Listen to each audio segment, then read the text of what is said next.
ছাত্র জনতার গণ অভ্যুত্থানের মুখে পদত্যাগ করেন বাংলাদেশের সাবেক প্রধানমন্ত্রী শেখ হাসিনা। তার এই পদত্যাগের পরই দেশে এক ভিন্ন চিত্র দেখতে পাওয়া যায়। পরিবর্তন আসতে থাকে সবখানে। পদত্যাগ করে ভারত পালিয়ে যাওয়ার পর শেখ হাসিনা কোথায় আছেন, কিভাবে কাটছে তার দিন, এসব নিয়ে সাধারণ জনগণের কৌতূহলের কমতি নেই।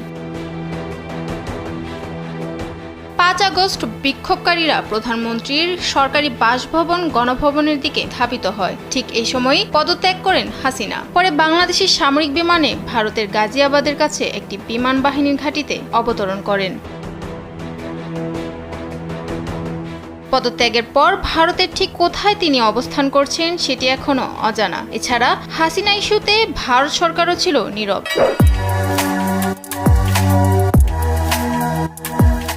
তবে সাবেক এই নেত্রীর ভারত পালিয়ে যাওয়া নিয়ে এবার ধোঁয়াশা যেন আরো পরিষ্কার হলো। সম্প্রতি দিল্লির একটি পার্কে ঘুরতে দেখা গেছে শেখ হাসিনাকে। এমনটাই জানিয়েছে ব্রিটিশ সংবাদ মাধ্যম ফিনান্সিয়াল টাইমস। বার্তা সংস্থাটি জানায়, বর্তমানে ভারতের রাজধানী দিল্লিতে মেয়ের সঙ্গে থাকছেন হাসিনা। এমনকি তাকে নিজস্ব দলবল নিয়ে দিল্লির অভিজাত পার্ক লোদি গার্ডেনেও ঘুরতে দেখা গেছে সাবেক এই প্রধানমন্ত্রীকে। এতে করে নতুন করে আলোচনা শুরু হয় তাকে নিয়ে।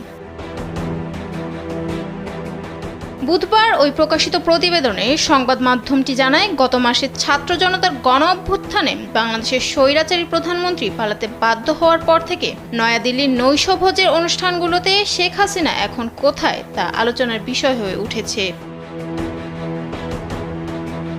দাবি করা হচ্ছে, ক্ষমতাচ্যুত সাবেক এই প্রধানমন্ত্রী ভারতীয় সরকারের একটি সেফ হাউসে রয়েছেন। তিনি তার মেয়ে সাইমা ওয়াজেদের সাথে থাকছেন, যিনি চলতি বছরের ফেব্রুয়ারিতে বিশ্ব স্বাস্থ্য সংস্থার দিল্লি ভিত্তিক পদে আঞ্চলিক চাকরিরত আছেন।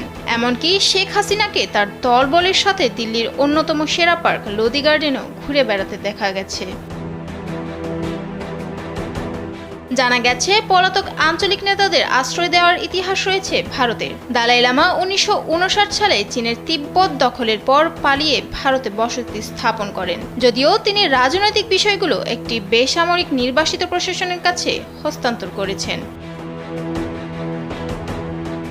এছাড়া আফগানিস্তানের সাবেক প্রেসিডেন্ট মোহাম্মদ নাজিবুল্লাহর পরিবারও ১৯৯২ সালে ভারতে পালিয়ে গিয়েছিল।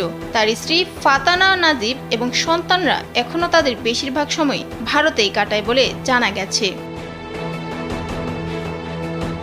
এর আগে শেখ মুজিবুর রহমান এবং তার পরিবারের অধিকাংশকে ঢাকায় অভ্যুত্থানে হত্যা করার পর শেখ হাসিনা ও তার বোন শেখ রেহানা ১৯৭৫ সালের পর বেশ কয়েক বছর ভারতে আশ্রয় নিয়েছিলেন। তবে শেখ হাসিনা আর কতদিন এভাবে কাটাবেন তা জানা যায়নি।